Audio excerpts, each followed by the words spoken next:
The morning of November 2nd, 1942, arrived on Guadalcanal not with the fanfare of battle, but with the oppressive weight of jungle silence. In the dense canopy near Henderson Field, where vines choked the light and moisture clung to every surface like a second skin, a lone Marine corporal sat motionless against the gnarled trunk of a banyan tree. His uniform, already rotting from weeks in the tropical hell, blended into the shadows. In his hands, he cradled a rifle that his fellow Marines had ridiculed since the day he'd unpacked it from its mail crate, a civilian hunting rifle. A Springfield Model 1903 fitted with an 8-power unertl scope, while other men carried standard-issue M1 Garans. This Marine had spent his own money, $23.50, from a Montgomery Ward catalog, to bring this relic of American hunting tradition into the most savage theater of the Pacific War. His name was John Fulcher, though history would remember him by a different measure. 11 confirmed kills in 4 days. Each one a Japanese sniper who had believed themselves invisible, untouchable, masters of the jungle canopy. The Solomon Islands campaign had begun 3 months earlier. In August 1942, when American forces launched their first major offensive against the Japanese Empire, Guadalcanal was never meant to be strategic. It was a godforsaken strip of jungle and swamp that both sides stumbled into wanting for a single reason: the airfield. Henderson Field represented power projection, the ability to dominate the sea lanes and air corridors that would determine who controlled the South Pacific. But the Japanese had arrived first, and when the Marines landed on those black sand beaches, they discovered an enemy who had already adapted to the terrain with terrifying efficiency. Japanese snipers, trained in the art of concealment since their campaigns in Manchuria and China, had transformed the jungle into a killing gallery. They tied themselves into treetops, sometimes remaining motionless for days, subsisting on rice bowls and rainwater, waiting for a single perfect shot. They targeted officers first, then medics, then radio operators, anyone whose death would spread maximum chaos through American lines. By October, sniper fire had become the psychological torment that haunted every patrol, every supply run, every moment of exposed movement. Marines began to move in unpredictable patterns, never in straight lines, never pausing in open ground. The crack of a rifle shot from an unknown direction, followed by a man crumpling without warning, had become the soundtrack of daily existence.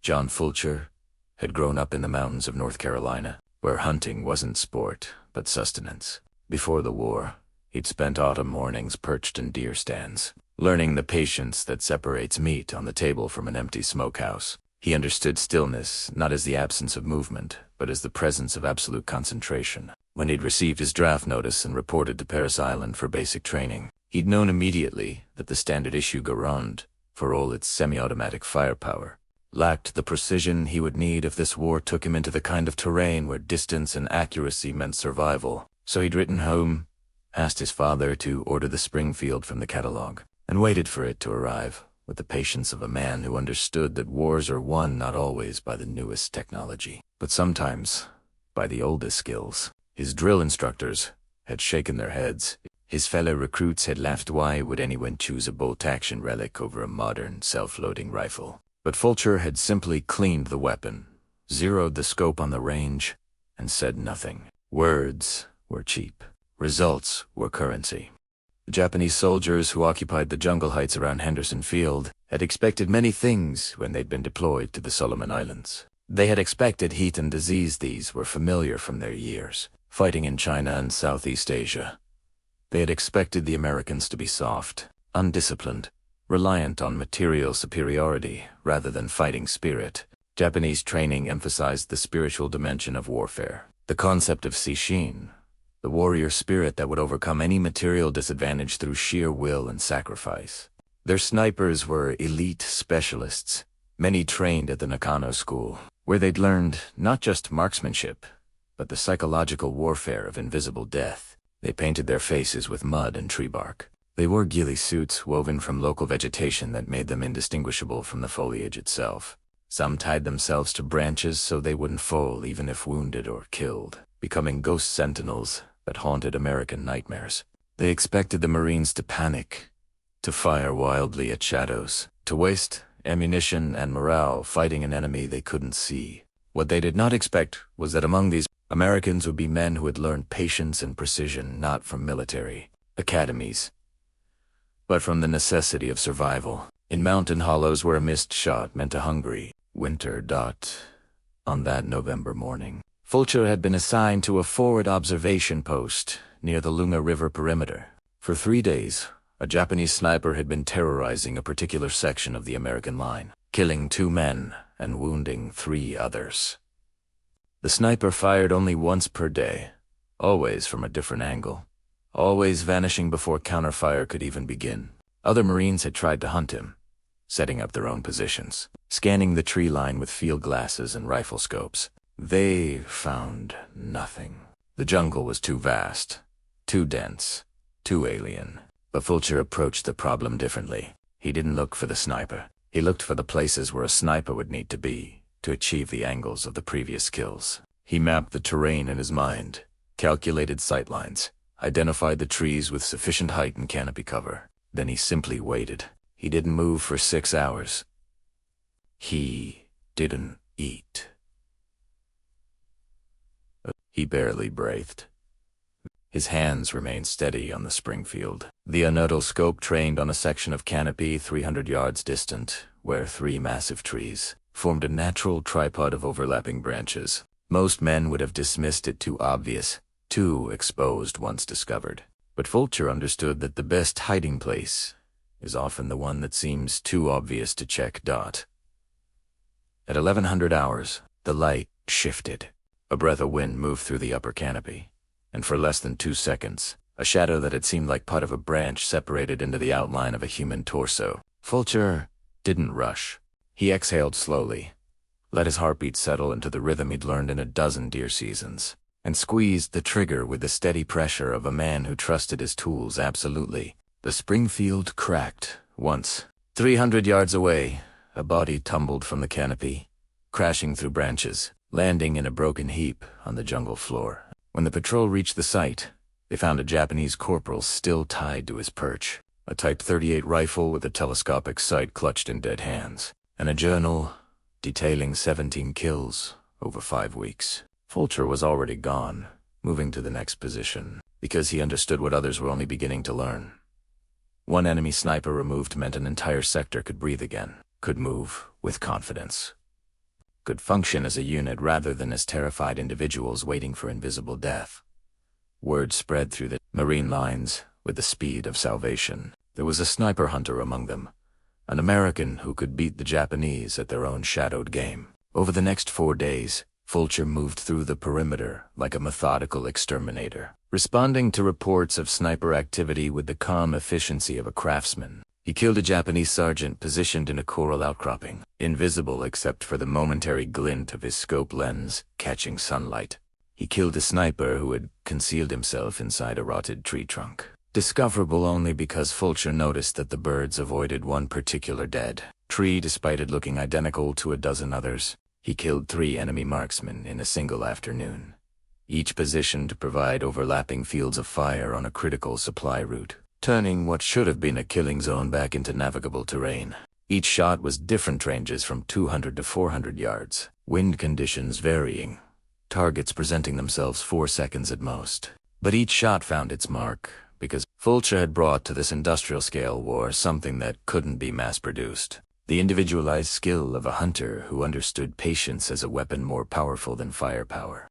The Japanese commanders monitoring the sector began to notice the pattern. Their elite snipers, men who had operated with impunity for months, were dying, not from artillery or airstrikes, not from the random spray of automatic weapons, but from precise, individual rifle fire that suggested an American specialist of uncommon ability. In radio intercepts later, translated by Allied intelligence, Japanese officers referred to the ghost shooter who had turned their own tactics against them. Orders went out to their remaining snipers: extreme caution, minimal exposure, shorter operational periods. The psychological equation had reversed. Now, it was the Japanese who moved through the jungle with fear, who questioned whether that shadow in the canopy might conceal not safety, but a bullet with their name etched in American precision. The weapon they had dismissed, a mail-order rifle, bought from a civilian. Catalog had become the symbol of something they had not anticipated. That American abundance wasn't just material, it was also the abundance of individual initiative. The freedom for a man to choose his own tools and trust his own judgment, rather than submitting blindly to standardized doctrine. By November 6th, Fulcher's tally had reached 11 confirmed kills, each documented by recovering the enemy body or by multiple witness verification. His Springfield, that ridiculous mail-order rifle his fellow Marines had mocked, had achieved what entire platoons with modern automatic weapons could not. It had restored freedom of movement to critical sectors. It had allowed supply lines to function without constant casualties. It had proven that in certain circumstances, the old ways retained their validity, that a skilled marksman with a bolt rifle and quality optics could outperform the most modern infantry weapons, because war, at its essence, remains a contest between individual wills and skills. The Inertal scope, crafted by a small American company specializing in precision optics for competitive shooters, had found its way into history through the simple mechanism of a free market that allowed a Marine to purchase what he knew he'd need rather than accepting only what the system provided. That choice, mundane, capitalistic, utterly democratic, represented a philosophical difference between the American way of war and the Japanese approach. Where Japanese doctrine emphasized uniform obedience and collective spirit, American practice, at its best, created space for individual excellence to emerge from unexpected places.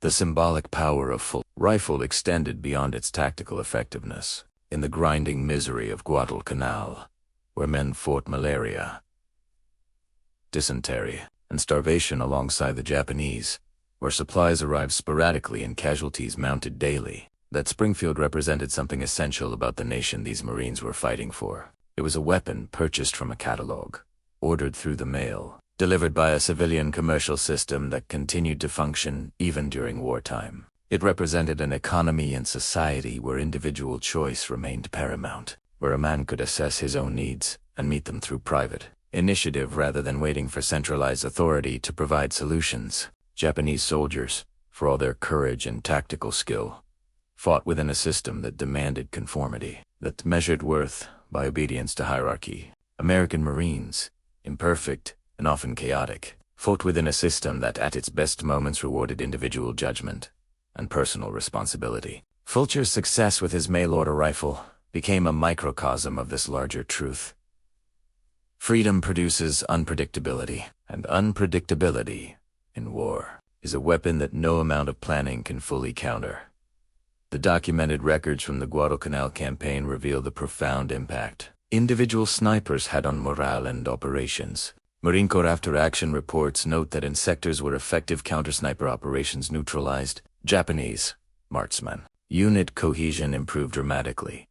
Casualties from small arms fire decreased by as much as 40%, and the speed of tactical movements increased proportionally. Fulcher's Forte campaign represented a turning point in a specific sector of the perimeter, transforming an area where Marines moved in fear into ground where they could operate with relative confidence. Historical records showed that Japanese radio intercepts from early November 1942 reflected growing concern about American marksmanship and increased caution among their sniper corps. The psychological warfare the Japanese had waged so effectively through invisible death had been answered with equal psychological impact. The knowledge that their elite specialists were no longer invulnerable, that somewhere in the American lines moved a hunter who saw them first. After Guadalcanal was secured in February 1943, Fulcher's Springfield was examined by Marine Corps ordnance specialists who were beginning to understand the need for dedicated sniper programs. The rifle itself was unremarkable, a standard commercial sporting rifle of the type, purchased by thousands of American hunters every year. But the Inertal scope, with its precise adjustments and superior glass, represented craftsmanship that military contracts often overlooked in favor of durability and cost efficiency. The combination had proven devastatingly effective because it matched a specific need: precision at moderate ranges in jungle conditions with appropriate tools. This lesson would eventually contribute to the development of formal Marine Corps sniper programs, though that evolution came too late for most of the Pacific War.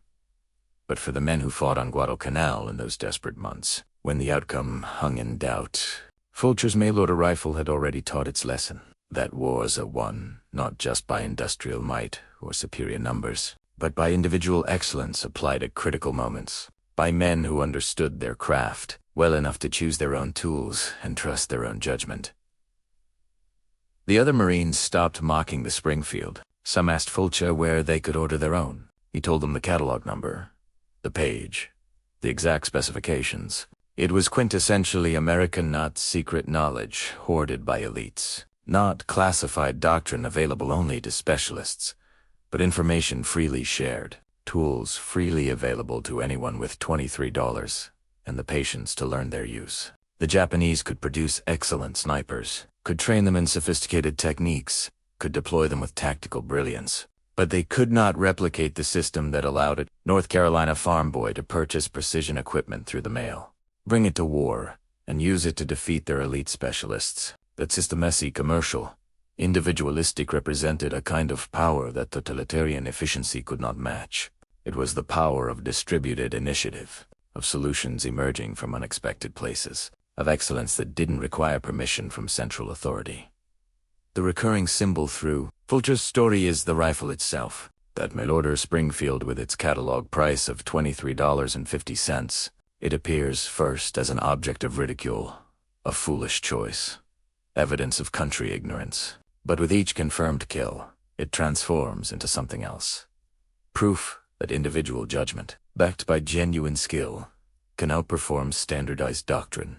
The rifle becomes a talisman not of military might, but of personal responsibility. The idea that a man can and should equip himself according to his own understanding of what he'll need. In the context of World War II, where both sides mobilized entire economies for mass production of standardized equipment, that rifle represented a different philosophy that, even in total war, there remains space for individual choice, for personal initiative, for the odd solution that emerges from unexpected sources. The Japanese had transformed sniping into a terrorizing art form in the Pacific jungles, but they had not anticipated that American abundance included not just tanks and aircraft, carriers, but also the abundance of choice. The freedom for a man to look at military-issue equipment and say, "This won't serve my purpose. I'll find what will." As the campaign on Guadalcanal ground toward its eventual American victory, Fulcher continued his work with quiet efficiency. He never sought publicity, never bragged about his kills, never turned his service into personal mythology. He simply did what he'd been trained by necessity to do. See clearly, shoot accurately, and trust that patient skill would prevail over frantic activity. Other Marines began to understand what he'd known from the beginning, that, in certain kinds of warfare, the old virtues of marksmanship and patience remained as relevant as they'd been in any previous century. Modern weapons provided advantages, but they didn't eliminate the fundamental requirement for men who could think, adapt, and excel at the basic craft of aimed fire. The Springfield, obsolete by official standards, proved itself utterly modern in its effectiveness, because its user understood its capabilities and limitations better than most men understood their newer, more complex weapons. The transformation in how the Marines viewed Fulcher's rifle reflected a larger transformation in how they understood their enemy and themselves. The Japanese were not invincible jungle fighters whose spiritual superiority would overcome American material advantages. They were skilled, determined enemies who could be beaten by Americans who matched skill with skill, who learned the terrain, who adapted their tactics, who brought to war not just institutional training but personal expertise developed in civilian life. Fulcher had grown up hunting because his family needed meat. That necessity had made him an expert at exactly the skills the Marine Corps needed in the jungles of the Pacific. The connection between civilian life and military effectiveness, so often overlooked in discussions of industrial warfare, proved decisive at the individual level. The freedom that allowed American men to develop diverse skills in civilian life hunting, mechanics, farming, navigation created a military force with unexpected depths of practical expertise. Japanese soldiers were often excellent at what their training had taught them. American soldiers, at their best, could innovate beyond their training, because their society had encouraged them to solve problems independently long before the war began. The epilogue to Fulcher's story unfolds not in dramatic finale, but in quiet continuation. He survived Guadalcanal, continued serving through subsequent campaigns, and returned home to North Carolina when the war ended. The Springfield went with him, packed carefully in his duffel, a tool that had proven its worth and would return to its original purpose, putting meat on the table in the mountains where Fulcher had learned to shoot. There's a poetry in that circular journey, civilian weapon to wartime service and back to civilian life, that captures something essential about the American way of war. The nation mobilizes, fights with terrible effectiveness, then demobilizes, returning to the routines of ordinary life. The skills that make men effective soldiers come from and return to civilian purposes. There is no cult of the warrior, no permanent martial caste. Just citizens who learn to be soldiers when necessary and return to being citizens when the crisis passes. The larger truth that Fulcher's mail-order rifle illuminates is this: freedom produces effectiveness through channels that centralized systems cannot anticipate or replicate. The Japanese military system could design and implement excellent sniper training programs, could deploy those specialists with tactical sophistication, could create doctrine and equipment optimized for jungle warfare. But they could not create the conditions that produced John Fulcher, a man who learned precision shooting for reasons having nothing to do with military preparation, who understood his own capabilities well enough to choose non-standard equipment, who trusted individual judgment over institutional mandate. That kind of effectiveness emerges only from societies that value individual initiative, that create space for personal choice, that allow, even encourages the citizens to develop expertise outside official channels. The rifle, purchased from a Montgomery Ward catalog, mocked by fellow Marines as foolish civilian sentiment, killed 11 Japanese snipers in 4 days.